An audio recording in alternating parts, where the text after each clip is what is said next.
Assalamualaikum warahmatullahi wabarakatuh. Izin memperkenalkan diri, nama saya Aswi Muhammad Ajib, NIM 21061100. Dalam kesempatan kali ini, saya akan mengerjakan tugas dari mata kuliah teori bahasa dan otomata. Yang tugasnya mencari 3 buah materi. Untuk materi yang pertama yaitu hubungan antara teori bahasa dan otomata dengan komputasi. Teori otomata adalah teori mengenai mesin-mesin abstrak yang berkaitan erat dengan teori bahasa formal. Ada beberapa hal yang berkaitan dengan otomata, yaitu grammar. Grammar adalah bentuk abstrak yang dapat diterima atau accept untuk membangkitkan suatu kalimat otomata berdasarkan suatu aturan tertentu. Untuk selanjutnya, pengertian bahasa formal. Pada ilmu komputer, bahasa formal digunakan antara lain sebagai dasar untuk menggambarkan tata bahasa akan bahasa pemrograman. Dan versi formal akan himpunan bagian dari bahasa alami, yang mana kata-kata akan bahasa mewakili konsep yang diasosiasikan dengan semantik atau makna tertentu. Dan selanjutnya, teori komputasi. Komputasi adalah urutan langkah-langkah sederhana yang disusun secara sistematis yang mengarah pada solusi masalah. Masalah itu sendiri juga harus didefinisikan secara jelas dan tidak ambigu. Langkah-langkah dan prosedur pemecahan masalah tersebut harus dijelaskan menggunakan istilah yang sangat spesifik. Teori komputasi berkaitan dengan studi bagaimana persoalan atau problem dapat diselesaikan pada sebuah model dengan menggunakan algoritma. Jadi kesimpulannya adalah teori bahasa dan otomata merupakan bagian dari teori komputasi pada ilmu komputer. Beberapa teori komputasi datang dari bahasa dan rekayasa sistem, terutama yang berbasiskan matematika. Dalam hal ini, penekanannya adalah pada pemecahan masalah. Untuk materi kedua yaitu sejarah perkembangan bahasa pemrograman sampai saat ini. 200 tahun yang lalu, pada tepatnya tahun 1822, sebuah mesin bernama Difference Engine yang diciptakan oleh Charles Babbage, seorang mahasiswa di Universitas Cambridge, Inggris. Namun, mesin buatan Babbage hanya bisa mengeluarkan satu jenis output. Barulah 10 tahun kemudian, beliau mengembangkan mesin pengolah data itu hingga mencapai versi kedua tahun 1849.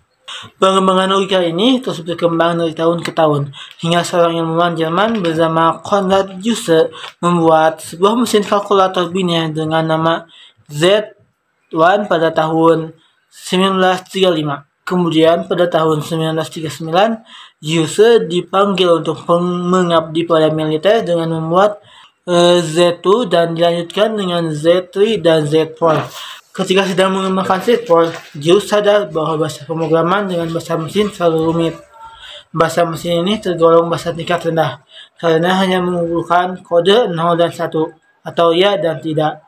Setelah melakukan penelitian selama setahun, pada tahun 1945, barulah tercipta bahasa pemrograman tingkat tinggi pertama di dunia, yaitu Plain Calcul, atau Plain Calculus.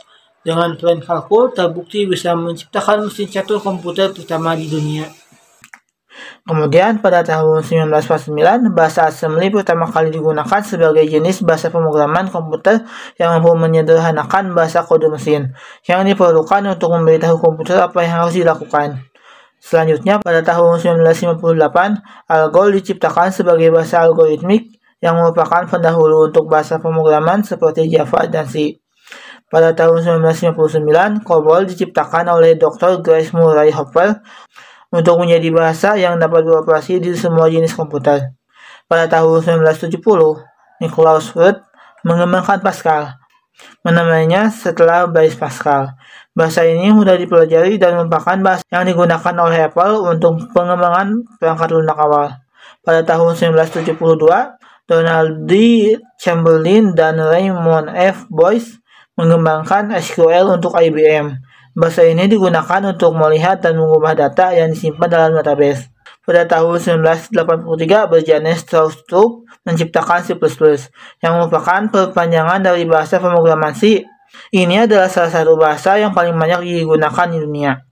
Pada tahun 1991, Guido van Rossum mengembangkan Python, yang merupakan bahasa komputer sederhana yang mudah dibaca. Pada tahun 1995, Rasmus Lerdorf mengembangkan PHP, terutama untuk pengembangan web. PHP terus digunakan secara luas dalam pengembangan web saat ini.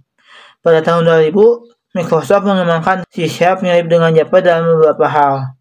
Dan sekarang bahasa pemrograman sudah semakin mendengar yang lebih dimengerti oleh manusia, tidak seperti dahulu yang hanya menggunakan angka 0 dan 1 atau true atau false. Dan untuk materi terakhir yaitu karakteristik dari setiap penerjemah bahasa formal atau translator.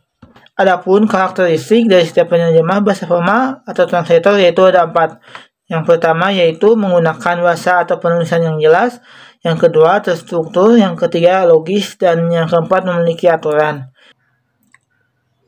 Translator adalah suatu program atau metode di mana program tersebut mengambil input sebuah program lain yang ditulis pada suatu bahasa program atau source language ke bahasa lain objek on target language. Macam-macam translator antara lain interpreter, compiler, dan assembler.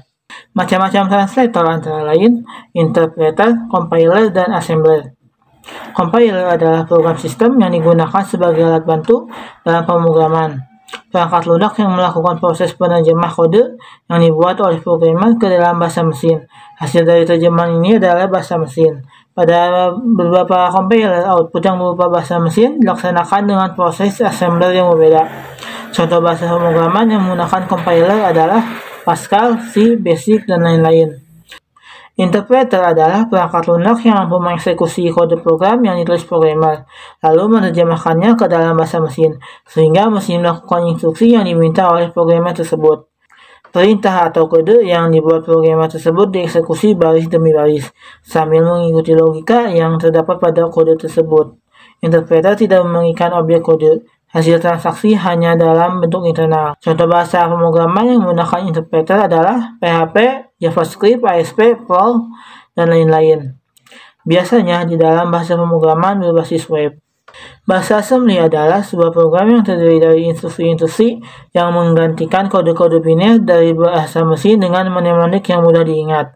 Misalnya, sebuah instruksi penambahan dalam bahasa mesin dengan kode 10110011 yang dalam bahasa assembly dapat dibuat di dalam instruksi mnemonik add, sehingga mudah diingat dibandingkan dengan angka 0 dan 1. Dalam setiap instruksi membutuhkan suatu operan baik berupa data langsung maupun suatu lokasi memori yang menyimpan data yang bersangkutan. Bahasa assembly sering juga disebut kode sumber atau kode simbolik yang tidak dapat dijalankan oleh prosesor. Sedangkan assembler adalah suatu program yang dapat menerjemahkan program bahasa assembly ke program bahasa mesin. Bahasa mesin adalah kumpulan kode biner yang merupakan instruksi yang bisa dijalankan oleh komputer. Program bahasa mesin sering disebut sebagai kode objek. Mungkin itu saja penyampaian dari saya. Mohon maaf bila ada kesalahan. Wabillahi taufiq wal hidayah. Wassalamualaikum warahmatullahi wabarakatuh.